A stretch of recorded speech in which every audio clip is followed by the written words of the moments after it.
What's going on, guys? We are back tonight with another video for you, and I want to do a top list, and we're going to go with disruption cards. So what I mean by that are cards that kind of like control cards that affect different things. So we have cards like lock cards, cards that debuff our opponent or might add some permanent effects.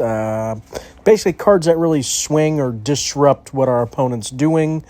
Sometimes not even in our favor is kind of what I'm thinking as well. So I'm going to take a look at some of those top cards, at least in my mind, that I think are some of the top cards that are disruptive in this game. And I mean that in a good way. I like the disruptive cards. I really hope they print more cards like this in the future to give us something to sink our teeth into and not make the game so stale. So that's kind of what I'm going for here. It's kind of the theme. You guys saw my last video, put out some nerf and buff ideas that was very similar, wanting new mechanics and cards that disrupt the meta, and basically a lot of my effects were disruptive, and that's kind of what I'm going for. I like that theme. So I'm going to walk through what I think are some of the top cards. Some of these are really in no particular order. I am going to give a couple that were kind of like honorable mentions that I think are decent. One of them I haven't played yet, so I don't know for sure,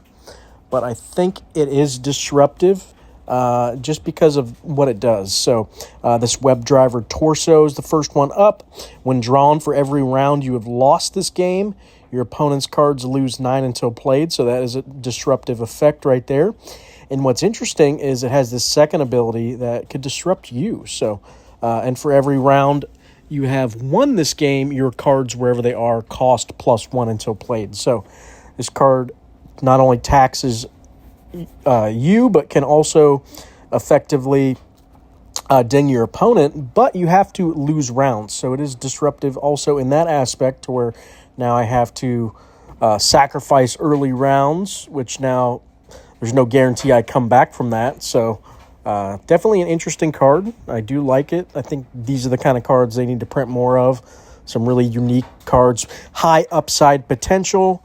Kind of wish it had a little bit higher upside potential here with this negative effect that could potentially be against us. So kind of wish this was more like, I don't know, -15 until played. Maybe something like that. So there is a real high upside, so you can have a chance to come back in those later rounds. But these are the kind of cards I like, and I'm hoping they do more of that. So another kind of honorable mention here. I do like this card a lot. I've been playing it a lot more and more. The more I play with it, the more I enjoy it. But it's disruptive. So it all cards in both players' hands lose 16 permanent. So very interesting mechanic. You can kind of play around this too, to maybe the cards you draw, you kind of cycle with it, are cards that have hardly any power, any base power. So you're dinging your opponent's cards, you're tearing their base power down, but maybe you're not really getting hit by it, or not too badly anyway. And then the second part's also kind of disrupting, right? Whoever won that turn gains 80 next turn. So it might not even be you. It could be your opponent gaining the 80, and, well, it sucks for me, right? Now I just kind of help them win this next round. So it's kind of the idea, right? Well, we don't know for sure, but it could, completely change the game in just this one card. So kind of interesting. I think it's a neat design on this card. This is another one I kind of wish they'd do some more of. I think it's really cool. Moving on, starting into the top 10 list here. Like I said, really no particular order.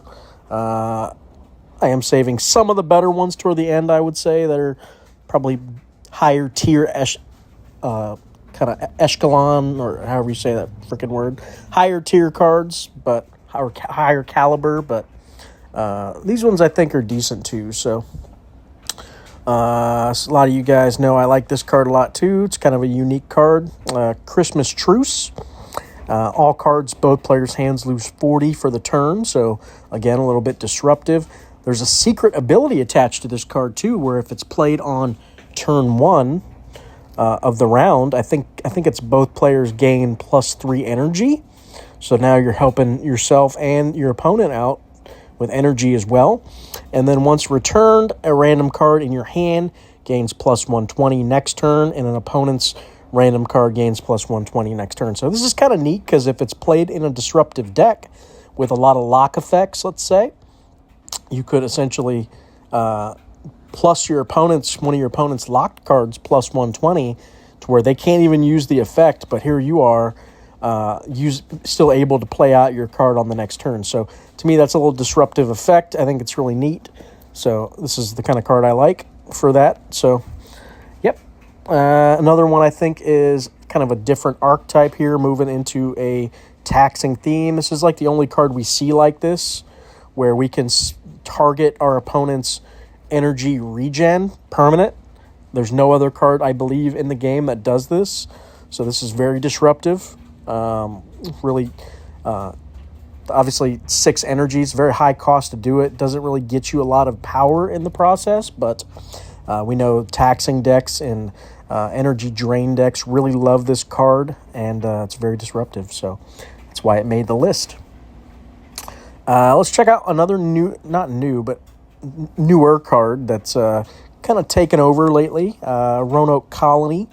I think it's pretty disruptive. It doesn't matter if you win or lose, you're still going to get a good effect, either buffing all of your cards plus 10 until played, but the disruptive part would be obviously dinging your opponent's entire deck minus 10 until played. So that is pretty disrupting. Definitely any ding to your opponent's entire deck for multiple turns is very disruptive. So let's move into some lock cards. We've got one of my favorites just because it's interesting. If you're losing the round, 2 opponents' random cards in hand lock this round. So you get the potentially multiple turns of lock on 2 of your opponent's cards. So that's very interesting to kind of screw up your opponent's cycling, which is disruptive in my mind, especially if you lock like a Heimdall or Testudo or something like that, and now they can't play it on turn 1 like they want.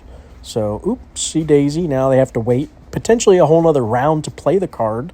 It's kind of the idea like I told you guys, I had like the new mechanic that I wanted would be discard your opponent's top card of their deck. Could be very disruptive and screwing up cycling of those cards as well, which is kind of what I want, right? I don't want them to just auto-include Heimdall and Testudo every game, right? And, we're going to guarantee get that card cycling on turn 1, and we're always going to get the buff. No, let's make it, a little tougher just to not auto-cycle and auto-include those cards. So I think this card does it great to where, okay, we're going to lock some of those cards out. Now they might not cycle how you want. So that's the idea behind that. Very disruptive. Let's take a look at another card I think's really disruptive. We have Yellow Jacket. So this card does 2 things, which again, that makes it even better. You just hold on to this card that's constantly dinging your opponent minus 5 until played. So if he's sitting on a card specifically that he's trying to build into late game, it's now just constantly getting dinged 5 until played every turn. You also are able to play this card out of hand and minus 24 your opponent's cards that turn. So just an all-around very disruptive card. I really like it. I think it's a fantastic design overall on that card. So love to see more cards printed like that. Next up, we've got Hanstrap. Let's go ahead and check him out. So when played, all cards in both players' hands lose 30 this turn. So disruptive, especially since you can opt to play Festive Tradition cards, and you're not going to get hit by this. So definitely just dinging your opponent's power level on the turn. And then when returned, this card is gaining 60 perm, which is huge. So this card scaling into the late game is just overwhelming, and will take over a round towards, if it's in round 5, this card's probably going to win the round for you most of the time. So pretty strong card, definitely a game-changing card in my opinion. Let's take a look at another very popular disruptor. You guys know this card, you love this card, General Sherman. So fantastic because it's multiple rounds it's disrupting, right? So when played, your opponent's cards with 50 or more power wherever they are going to lose 30 this round. So multiple rounds of basically detriment to your hand. So Very disruptive, very fantastic card. We have arguably one of the most disruptive cards to hit the game for quite some time, Shinigami.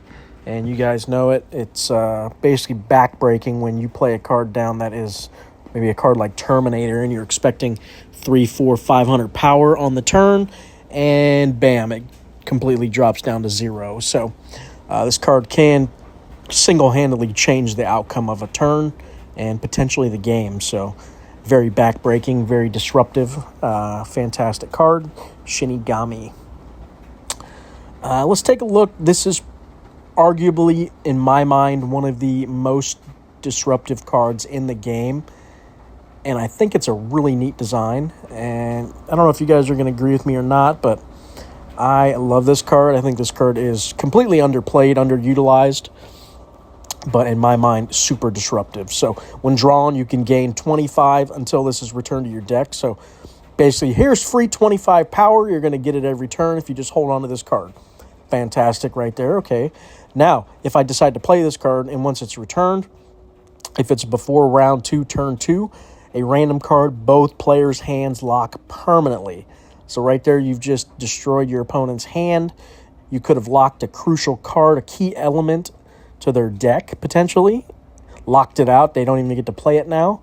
So that is, in my mind, super disruptive, super potentially backbreaking to a deck. So it's really neat.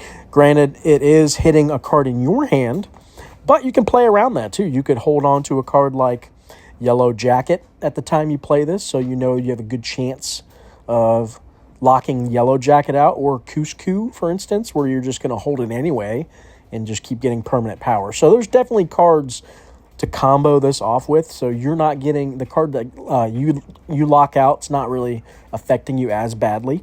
Or you could even just play some self-locking cards if you really wanted to unlock the card. Most people playing against you aren't going to be playing anything that self-locks most of the time, so chances are you are locking out one of their cards permanently. I'd say at least 9 times out of 10. So very, very backbreaking when it happens to like a key card in your deck that you really need to pop off, and it's, oh crap, I lost my card. So like imagine they build a Beowulf deck and you lock out Beowulf. I mean, that's, their whole deck's built around that. Their whole deck is epic cards, right? So backbreaking, completely backbreaking. So I think that's super disruptive, and that's why it made close to the top of the list here. Last card I'm going to mention, you guys know this card. They've definitely nerfed it already, and I think it's really good. Definitely hits a majority of the cards in your opponent's deck most of the time. So all cards with 50 or more base power lose 25 until played. So again, Bobbit Worm, everybody loves this card. Fantastic, and for good reason. It hits really hard. 25 until played is huge, and it could potentially hit their whole deck. I mean, who knows what their deck's built of, but has the potential.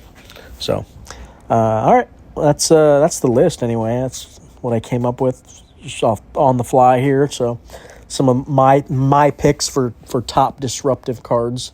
If you guys want to play like some type of control deck, I'll probably do a video where I slot in like pretty much this entire list that I just did, and we'll see if we can play some really disruptive games and really have some fun. So keep an eye out for that. I'll probably do that video sometime this coming week once I'm finally off the trade ban. We can start getting some cards, because I do want to get a hold of WebDriver. I want to try that card out. So maybe that'll be the showcase card for the video, since we haven't played with it yet and it's new. So keep your eye out on that. But as always, guys, if you enjoy the content, please hit that like button and hit that subscribe button. We're still trying to grow the channel. And thanks for watching, guys. Have a good night.